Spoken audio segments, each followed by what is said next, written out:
বসে তোর কি হয়েছে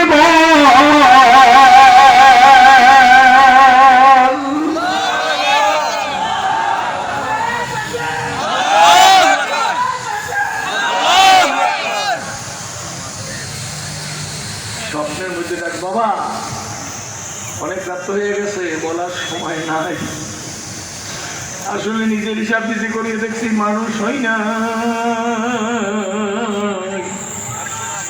সুরতে মানুষ। যেই সময় আপনাদের সামনে কথা বলতেছি এই সময় সোহরাওয়ার্দী হাসপাতালে এমন রুগী শুয়ে রয়েছে, ডাক্তার সিটি স্ক্যানের রিপোর্ট দেখে বলতেছে সন্তানাদি কোথায়। সন্তানাদি ডাক দিয়ে বলে, আমরা এটার সন্তান, আপনার বাবার অবস্থা ভালো না, 6 ঘন্টার মধ্যে অপারেশন করাইতে হইবে, 20 লক্ষ টাকা জমা দিতে হবে। ছেলেরা বলে 20 লক্ষ টাকা জোগাড় করে দেবো ডাক্তার সাহেব, কিন্তু জানতে চাই স্যার আমার বাবা ভালো হইবেনি। ডাক্তার কলম চালায় বলে 10% ভালো হওয়ার আশা আছে, টাকা দিলেও কাজ হবে না।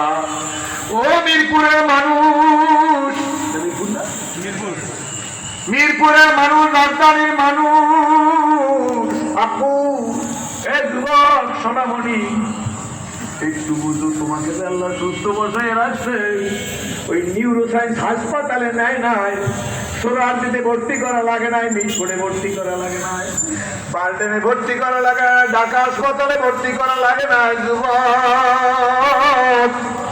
এই কারণে যদি মালিকের এখন